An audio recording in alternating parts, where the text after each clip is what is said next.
RTE ಅಡಿ ಬಡ ಮಕ್ಕಳಿಗೆ ಪ್ರವೇಶಕ್ಕೆ ಅವಕಾಶ ನೀಡಿದ ಬೆಂಗಳೂರಿನ ವಿದ್ಯಾನಿಕೇತನ ಶಾಲೆ. ಬೆಂಗಳೂರಿನ ಹೆಬ್ಬಾಳ ಕೆಂಪಾಪುರದಲ್ಲಿರುವಂತಹ ವಿದ್ಯಾನಿಕೇತನ ಶಾಲೆ ಇದು. 2018-19ನೇ ಸಾಲಿನಲ್ಲಿ ಆರ್ಟಿಇ ಸೀಟು ಸಿಕ್ಕಿದ್ರೂ ಕೂಡ ಮಕ್ಕಳಿಗೆ ಪ್ರವೇಶ ಅವಕಾಶ ಸಿಕ್ಕಿರಲಿಲ್ಲ. ಪೋಷಕರು ಮಕ್ಕಳನ್ನ ಶಾಲೆಗೆ ಒಳಗೆ ಬಿಟ್ಕೊಳ್ಳದ ಶಾಲಾ ಆಡಳಿತ ಮಂಡಳಿ ಕಳೆದ 2 ತಿಂಗಳಿಂದ ಶಾಲೆಗೆ ಅಲೆದಾಡ್ತಾ ಇದ್ದಾರೆ ಪೋಷಕರು.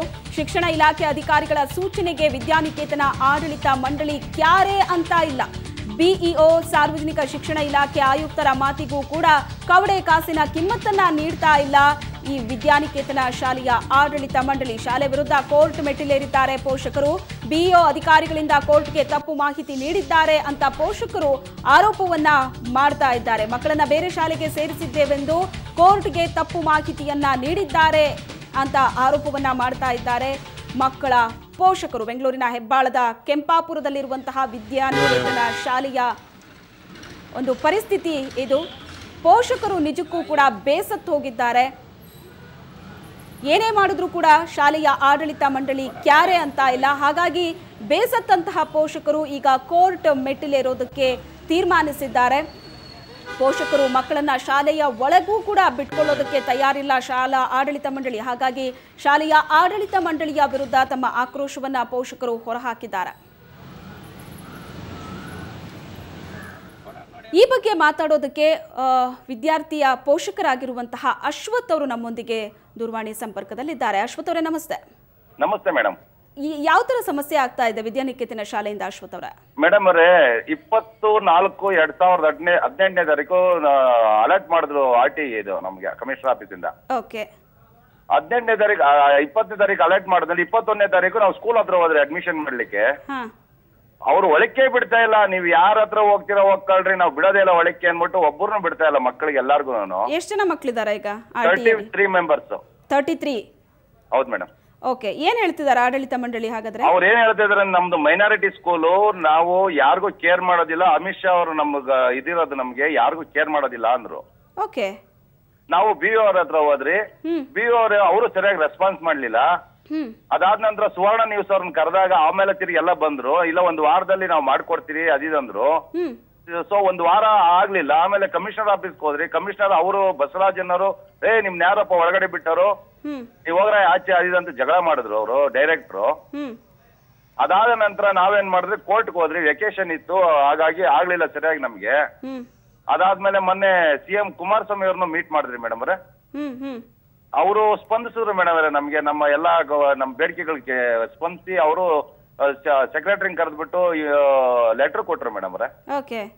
ಆ ಲೆಟರ್ನು ತಗೊಳ್ತಾ ಇಲ್ಲ ಮೇಡಮ್ ಅವರೇ ಅವರು. ಆ ಲೆಟರ್ಗೂ ಕ್ಯಾರೆ ಮಾಡ್ತಾ ಇಲ್ಲ ಅಮ್ಮ. ಈಗ ರಾಜ್ಯದ ಮುಖ್ಯಮಂತ್ರಿಗಳು ಕೊಟ್ಟಂತಹ ಒಂದು ಲೆಟರ್ಗೂ ಕೂಡ ಕ್ಯಾರೆ ಮಾಡ್ತಿಲ್ಲ ಅಂತ ಅಂದ್ರೆ ಏನ್ ಹಾಗಾದ್ರೆ ಶಾಲಾ ಆಡಳಿತ ಮಂಡಳಿಯ ಉದ್ದೇಶ ಏನು ಹಾಗಾದ್ರೆ? ಅವರು ನಮ್ಮ ಮೈನಾರಿಟಿ, ನಾವು ಗುಜರಾತಿಗಳು, ಗುಜರಾತ್ ನಮ್ಮ ಮೈನಾರಿಟಿ ಅಂದ್ರೆ ಕನ್ನಡದವರೆಲ್ಲ ಓದ್ತಾ ಇದಾರೆ ಮೇಡಮ್ ಅವರೇ. ಕರ್ನಾಟಕದಲ್ಲಲ್ವಾ ಶಾಲೆ ಇರೋದು? ಗುಜರಾತ್ನವರಾಗ್ಲಿ ಅವರು ಯಾವುದೇ ರಾಜ್ಯದವರಾಗ್ಲಿ ನಾವು ಮೈನಾರಿಟಿ ಅಪ್ರೂವಲ್ ಆಗ್ಲಿ ಅವ್ರ ಹತ್ರ ಇದೇ ಆಗ್ಲಿಲ್ಲ, ಅಪ್ರೂವಲ್ ಇಲ್ಲ, ಅವ್ರ ಹತ್ರ ಪೇಪರೇ ಇಲ್ಲ. ಸುಮ್ನೆ ಹೋಗ್ಬಿಟ್ಟು ಸುಮ್ನೆ ಒಂದ್ ಕೇಸ್ ಹಾಕೊಂಡು ಸ್ಟೇ ತಗೊಂಡು ಇನ್ನೊಂದು ಮೇಡಮ್ ರೇ 20ನೇ ಇವರು ಸ್ಟೇ ತಗೊಂಡವರು ಫಸ್ಟ್ ನಮ್ಮ ಕಮಿಷನರ್ ಕೊಡಬೇಕಾಗಿತ್ತು. ನಮ್ಗೆ ಅಲರ್ಟೇ ಮಾಡ್ಬಾರ್ದಾಗಿತ್ತು. ಆರ್ಟಿಇ ಅನ್ನೋದು ಅಲರ್ಟೇ ಮಾಡ್ಬಾರ್ದಾಗಿತ್ತು. ಹೌದು. ಈಗ ಏನ್ ಮಾಡಿದ್ರೆ ಮೇಡಮ್ ಅವರೇ, ನಾವು 29ನೇ ತಾರೀಕು ನಮ್ದು ಕೇಸ್ ಇತ್ತು ಮೇಡಮ್ ಅವರೇ. ಈ ತಿಂಗಳು 29/5/2018ನೇ ತಾರೀಕು ಕೇಸ್ ಇತ್ತು ನಮ್ದು. ಇವ್ರ ಕಮಿಷನರ್ ಏನ್ ಮಾಡಿದಾರೆ 26ನೇ ತಾರೀಕು ಸೆಕೆಂಡ್ ರೌಂಡ್ ನಮ್ಮ ಹತ್ರ ಅಪ್ಲಿಕೇಶನ್ ತಗೊಂಡಿಲ್ಲ. ಸೆಕೆಂಡ್ ರೌಂಡ್ಗೆ ಅಲರ್ಟ್ ಮಾಡ್ಬಿಟ್ಟಿದ್ದಾರೆ. ಅಲರ್ಟ್ ಮಾಡ್ಬಿಟ್ಟು ಕೋರ್ಟ್ಗೆ ಹೋಗ್ಬಿಟ್ಟು ಸಮಯ ಈ ತರ ಇಷ್ಟು ಜನಕ್ಕೆ ಅಲರ್ಟ್ ಮಾಡಿದ್ರಿ ಅಂದ್ಬಿಟ್ಟು 33 ಜನಕ್ಕೆ ಅಂತ ಅಂದ್ಬಿಟ್ಟು ಹೇಳಿದ್ದಾರೆ. ಅಲ್ಲಿ ನೋಡಿದ್ರೆ ಬಂದಿರೋದೇ 16 ಜನಕ್ಕೆ, ಇನ್ನ ಮಿಕ್ಕಿದ 17 ಜನಕ್ಕೆ ಬಂದಿಲ್ಲ. ಅದು ಬರ್ದಿದ್ರು ಅವ್ರು ಕೋರ್ಟ್ ಅಲ್ಲಿ ಏನ್ ಮಾಡಿದ್ರು, ಇಲ್ಲ ಈ ತರ ಅಲರ್ಟ್ ಆಗಿದ್ದಿಲ್ಲ ಅಂತ. ಅಲ್ಲಿ ಹೋಗಿ ನೋಡಿದ್ರೆ ಸ್ಕೂಲ್ಗಳು ಮೇಡಮ್ ಅವರೇ 1 to 5 5th ಗಂಟೆ ಇದೆ, ಆಮೇಲೆ ಸ್ಕೂಲೇ ಇಲ್ಲ ಅಲ್ಲಿ. ಈ ತರ ಎಲ್ಲ ಮಾಡ್ಬಿಟ್ಟು ಆಮೇಲೆ ಆ ಕಡೆಯಿಂದ ಫೋನ್ಗಳು ಮಾಡೋದು. ಅವರು ಕಮಿಷನರ್ ಆಫೀಸ್ ಇಂದ ಒಬ್ರು ಯಾರೋ ಫೋನ್ ಮಾಡ್ತಾರೆ, ನೀವು ಅಡ್ಮಿಷನ್ ಮಾಡಿಲ್ಲ ಅಂದ್ರೆ ನಿಮ್ ಮಕ್ಕಳಿಗೆ ಎಲ್ಲೋ ಲೈಫ್ ಅಲ್ಲಿ ಎಲ್ಲೂ ಸ್ಕೂಲಲ್ಲಿ ಸಿಗೋದಿಲ್ಲ, ಸೀಟೇ ಸಿಗಲ್ಲ ಅಂತಾರೆ. ಅಲ್ಲ, ಮಕ್ಕಳ ಭವಿಷ್ಯದ ಜೊತೆ ಯಾಕೆ ಆಟ ಆಡ್ತಿದ್ದಾರೆ ಅಂತ ಇವರು. ಈಗ ನೀವು ಕೋರ್ಟ್ ಮೆಟ್ಲೇರೋದಕ್ಕೆ ತೀರ್ಮಾನ ಮಾಡಿದಿರಿ. ಈಗ ಯಾವ ತರ ಹೋರಾಟ ಅಂತ ಮುಂದೆ? ಮೇಡಮ್ ಅವರೇ, ನಾವು ಮಕ್ಕಳಿಗೆ ಅದಕ್ಕೆ ಆ ಸ್ಕೂಲಲ್ಲಿ ಸೀಟ್ ಬೇಕೇ ಬೇಕಂತ ಓಡಾಡ್ತಾ ಇದ್ರಿ ಮೇಡಮ್. ನಾವು ಕೋರ್ಟ್ ಅಲ್ಲಿ ನ್ಯಾಯಾಧೀಶ ಹತ್ರ ಬೇಡ್ಕಂತ ಇದ್ರಿ ಮೇಡಮ್.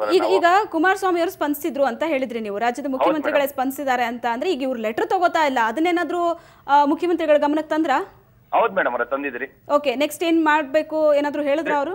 ಹೌದು ಮೇಡಮ್ ಅವರೇ 3 days ಬ್ಯಾಕ್ ನಾವು ತಿರ್ಗಾ ಮತ್ತೆ ಹೋಗಿರಿ, ಈ ತರ ಆಗಿದೆ ಸರ್, ನಿಮ್ ಲೆಟರ್ಗೂ ತಗೊಂತ ಇಲ್ಲ ಅಂದಾಗ ಓಕೆ ಅವರು ಹೇಳಿದಾರೆ ಆಯ್ತು. ಮತ್ತೆ ಬಸವರಾಜನ ಅವ್ರಿಗೆ ಡೈರೆಕ್ಟರ್ನ ಮತ್ತೆ ಕಮಿಷನರ್ ಇಬ್ಬರನ್ನು ಕರೆದ್ಬಿಟ್ಟು ಹೇಳಿದಾರೆ ಏನ್ರಿ ಆಪ್ಷನ್ ತಗೊಂತ ಹೇಳಿ, ಆ ತರ ಮಾಡ್ತಾರೆ, ಫಸ್ಟ್ ಆ ಸ್ಕೂಲ್ ಹತ್ರ ಹೋಗಿ ಇದ್ ಮಾಡ್ರಿ, ಸ್ಟೇ ವೆಕೆಟ್ ಮಾಡ್ರಿ ಅಂದ್ಬಿಟ್ಟು ಗೌರ್ಮೆಂಟ್ ಲಾಯರ್ನ ಇಟ್ಟಿದ್ದಾರೆ ಮೇಡಮ್ ಅವರೇ.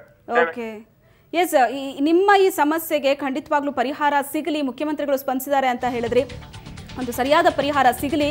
ಮಕ್ಕಳ ಭವಿಷ್ಯದ ಜೊತೆ ಆಟ ಆಡುವಂತಹ ಹಕ್ಕು ಯಾರಿಗೂ ಕೂಡ ಇಲ್ಲ.